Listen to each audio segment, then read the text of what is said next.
que vocês acham? Quem viu a palestra do Sir Ken, memorável no TED, eu sou um típico exemplar do que ele descreve, um corpo carregando uma cabeça. Professor universitário, né? E vocês poderiam achar que é uma covardia me colocar depois dessas duas primeiras apresentações para falar de ciência. Não consigo balançar meu corpo num ritmo, e depois de um cientista que se tornou filósofo, eu tinha que falar da ciência dura. Poderia ser um tema muito árido. No entanto, eu me sinto agraciado. Nunca na minha carreira, e já vai longe minha carreira, eu tive a oportunidade de começar uma palestra com tamanha inspiração como essa. Normalmente falar de ciência é como se exercitar numa terra árida. No entanto, eu tive a felicidade de ser convidado para vir aqui falar sobre água. E água e árido não combinam, né? Melhor ainda, de falar sobre água na Amazônia, que é um berço esplêndido de vida, né? Fresca. Então, é o que me inspirou. E por isso eu estou aqui, apesar de estar carregando a minha cabeça aqui mal e má, eu estou aqui vou tentar transmitir essa inspiração. Espero que a história os inspire, que vocês multipliquem. A gente sabe que a controvérsia, a Amazônia é o pulmão do mundo, né? Pelo poder que ela tem de trocar massivamente gases vitais, floresta com a atmosfera. A gente também escuta falar do celeiro da biodiversidade, embora muitos acreditem nisso, poucos conheçam. Se vocês saírem aqui fora nesse igapó, vocês vão se maravilhar com Você não consegue ver quase os bichos. Os índios dizem, na floresta tem mais olhos do que folhas. E é real. E eu vou tentar mostrar alguma coisa para vocês. Mas hoje eu trouxe uma outra abordagem aqui. Uma abordagem que, inspirada por essas duas iniciativas aqui, uma harmônica e outra filosófica, eu vou tentar colocar a abordagem que é um pouco material, mas ela tenta transmitir também que existe na natureza uma filosofia e uma harmonia extraordinária. Não vai ter música na minha apresentação, mas eu espero que vocês vejam uma música da realidade que eu vou mostrar. Falar de fisiologia não é pulmão, é de outras analogias com a fisiologia humana e principalmente coração. A gente começa pensando que a água é como o sangue. A circulação no nosso corpo leva o sangue fresco, que alimenta, que nutre, que sustém, e traz de volta o sangue usado para ser renovado. Na Amazônia ocorrem coisas muito semelhantes, e a gente começa falando sobre o poder de todos esses processos. Isso daqui é uma imagem em movimento das chuvas. E o que vocês estão vendo ali é os anos passarem a cada segundo. As chuvas no mundo inteiro. O que vocês veem? Que a região equatorial em geral, a Amazônia em particular, é enormemente importante para o clima do mundo. É um motor poderoso. Existe aqui uma atividade frenética em relação à evaporação. Se a gente olhar outra imagem que mostra os fluxos de vapor de água, o que é preto ali é ar seco, o que é cinza é ar úmido e o que é branco é nuvens. Vocês veem ali que um ressurgimento extraordinário na Amazônia. Que fenômeno, se não é um deserto, que fenômeno faz com que a água jorre do solo para a atmosfera com tamanho poder que a gente vê do espaço? Que fenômeno é esse? Poderia ser um geyser, né? O geyser é a água subterrânea aquecida pelo calor do magma que explode para a atmosfera, transfere essa água para a atmosfera. Nós não temos geysers na Amazônia, a menos que eu me engane, eu não sei se alguém conhece algum. Mas nós temos algo que faz o mesmo papel, mas com muito mais elegância. São as amigas e benfazejas árvores, que assim como os geysers, conseguem transmitir uma quantidade enorme de água do solo para a atmosfera. São 600 bilhões de árvores na Amazônia, 600 bilhões de geysers. E isso com uma sofisticação extraordinária, não precisam do calor do magma, usam a luz do sol. para fazer esse processo. Então, um típico dia ensolarado na Amazônia, uma árvore grande chega a colocar 1000 litros de água através da sua transpiração. 1000 litros. Se você pegar toda a Amazônia, que é uma área muito grande, e você somar toda essa água que está sendo transpirada, é o suor da floresta, você chega num número extraordinário, 20 bilhões de toneladas de água. Vocês sabem isso num dia. Vocês sabem quanto é isso? O rio Amazonas, maior rio da Terra, 1/5 de toda a água doce que sai dos continentes no mundo inteiro, que chega nos oceanos, despeja 17 bilhões de toneladas de água por dia no Oceano Atlântico. Esse rio de vapor, que sai da floresta e vai para a atmosfera, é maior que o rio Amazonas. Só para vocês terem uma ideia.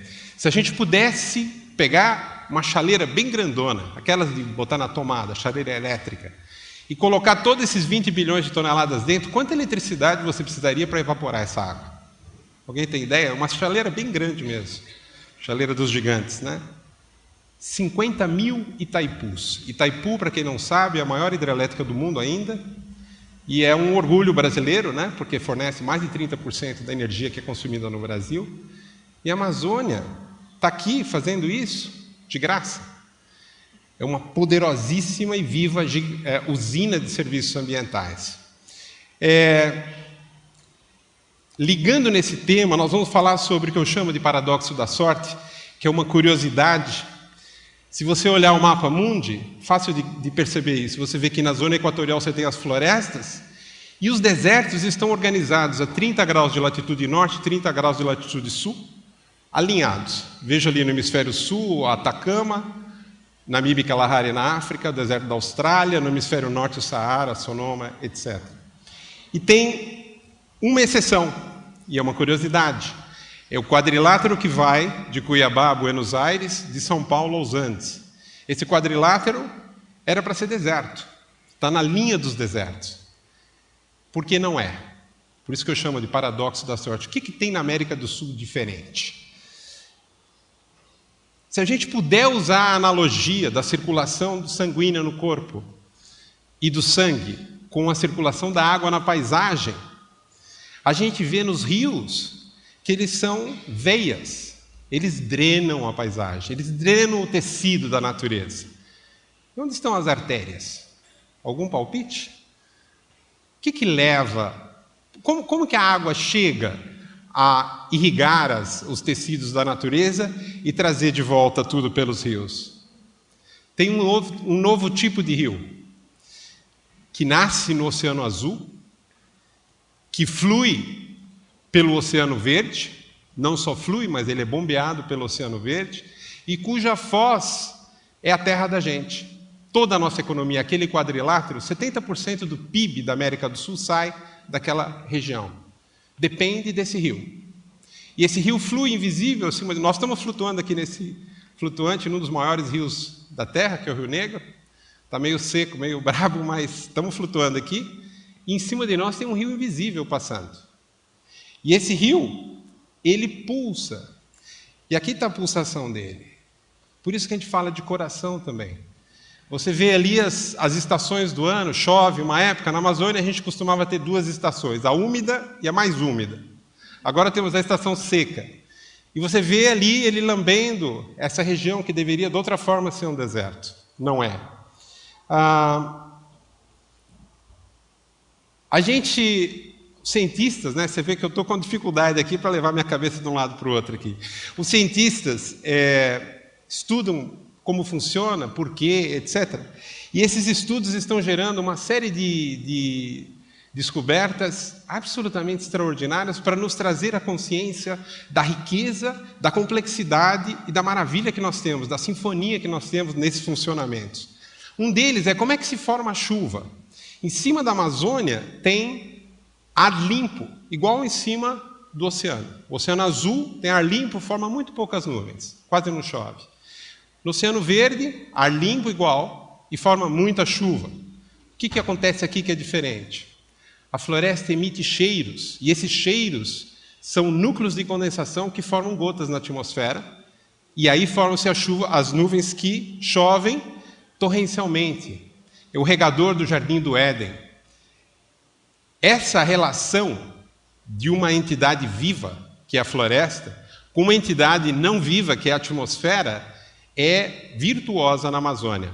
Porque a floresta joga água, joga sementinhas, a atmosfera forma a chuva, devolve.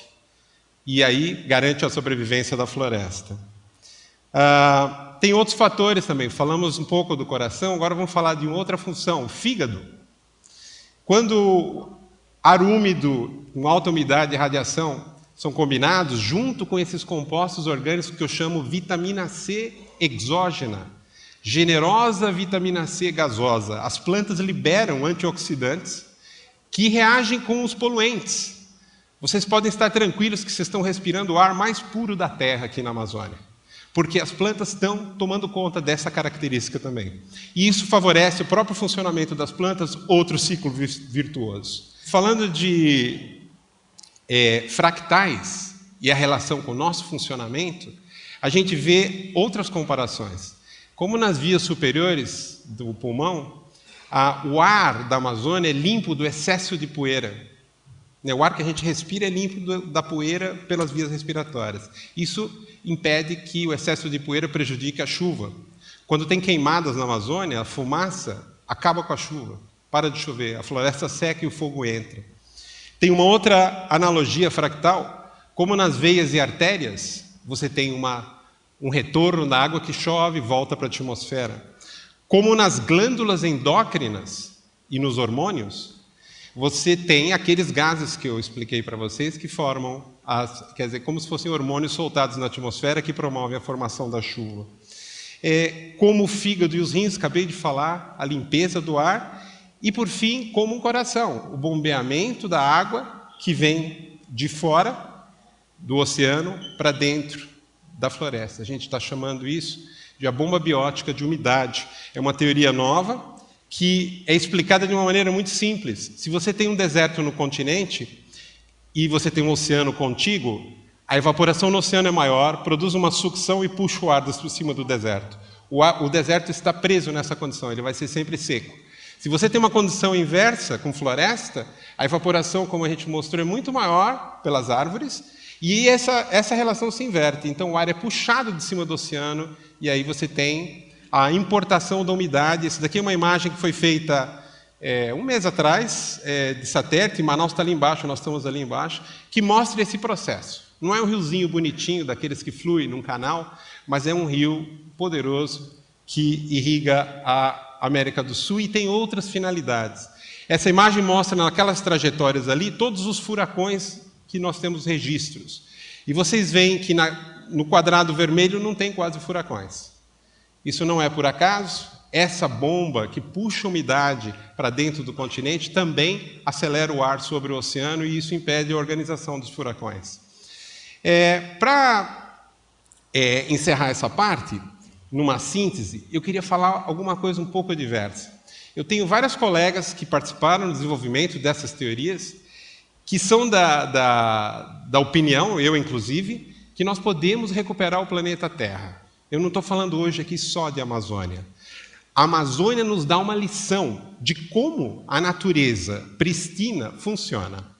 Nós não entendíamos esses processos antes porque o resto do mundo está todo detonado.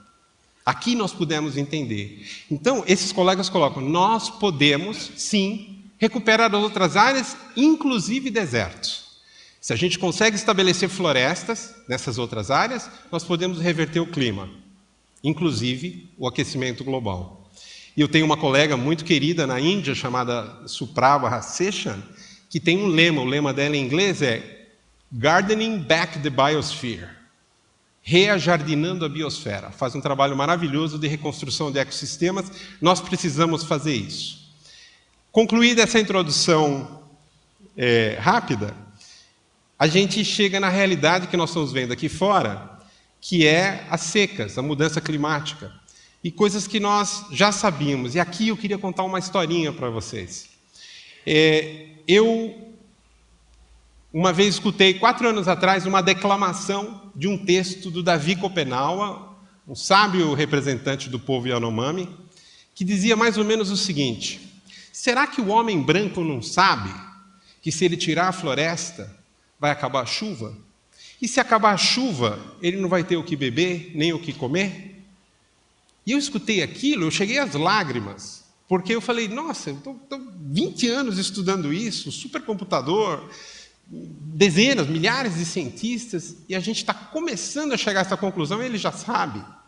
Um agravante, os Yanomami nunca desmataram. Como eles podem saber que acaba a chuva?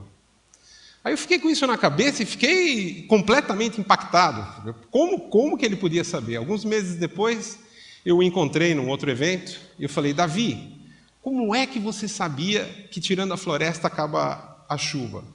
Ele falou, um espírito da floresta nos contou. E isso daí, para mim, foi um game changer, né? Foi uma mudança total, porque eu falei assim, poxa, então por que eu estou fazendo toda a ciência, né, para chegar à conclusão do que ele já sabe? E aí me bateu algo absolutamente crítico, que é o que os olhos não veem, o coração não sente. Out of sight, out of heart, né? E isso é uma necessidade que o meu antecessor colocou, que nós precisamos ver as coisas. Nós, quando eu digo a sociedade ocidental, que está se tornando global, civilizada, nós precisamos ver. Se a gente não vê, a gente não registra. A gente vive na ignorância. Então eu faço a seguinte proposta. Claro que os astrônomos não vão gastar, mas vamos virar o Hubble de ponta cabeça. E vamos fazer o Hubble olhar para cá, não para os confins do universo. Maravilhoso, confins do universo. Mas agora nós temos uma realidade prática, que é, nós vivemos num cosmos desconhecido, nós somos ignorantes, nós estamos tripudiando esse cosmos maravilhoso, que nos dá morada e abrigo. E converse com um astrofísico, a Terra é uma improbabilidade estatística. A estabilidade e o conforto que nós apreciamos, com todas as secas do Rio Negro, com todos os calores e frios e tufões, etc., não existe nada igual no universo, nada conhecido. Então, viremos o Hubble para cá e vamos olhar a Terra.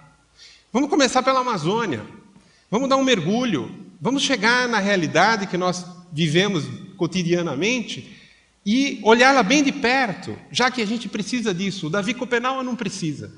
Ele já tem algo que eu acho que eu perdi. Eu fui educado pela televisão, né? Eu acho que eu perdi esse algo, que é um registro ancestral, que é uma valorização daquilo que eu não conheço, que eu não vi. Ele não precisa da prova São Tomé. Ele acredita com veneração e reverência naquilo que os ancestrais lhes ensinaram, e os espíritos. Já que a gente não consegue, então vamos olhar a floresta. Mas mesmo quando a gente está com o Hubble lá olhando para o dossel, aqui, essa daqui é a visão do pássaro, né? Mesmo quando isso acontece, a gente vê algo que também desconhecemos. Os espanhóis chamaram de inferno verde. Se você sair aqui nesse mato aqui e se perder, e você for por acaso para o oeste, você 900 quilômetros para chegar na Colômbia.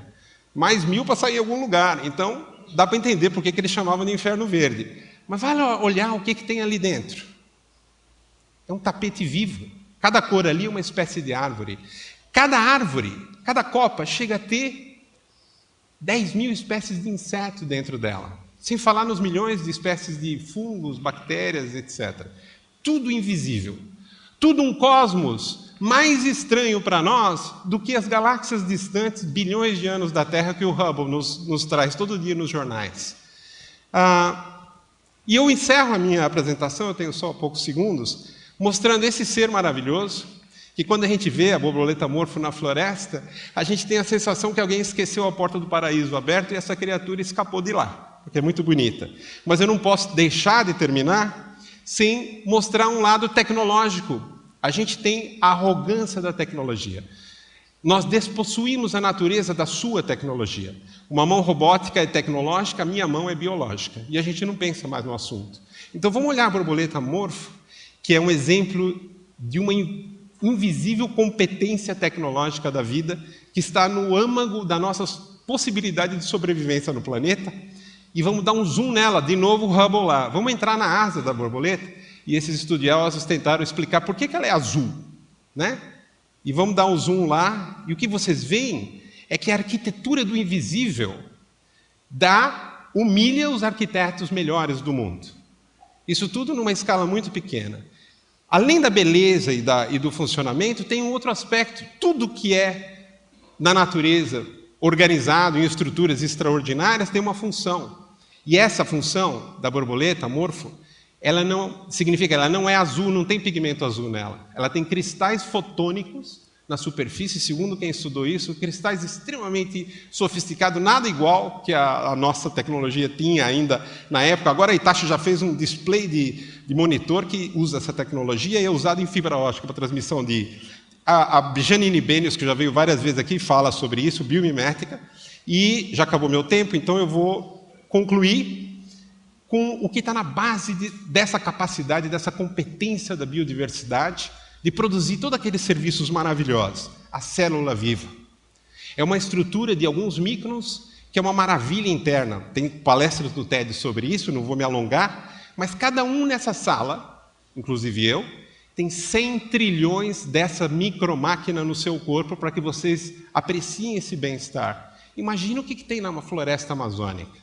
100 trilhões, isso é mais do que o número de estrelas no céu. E nós não temos consciência. Muito obrigado.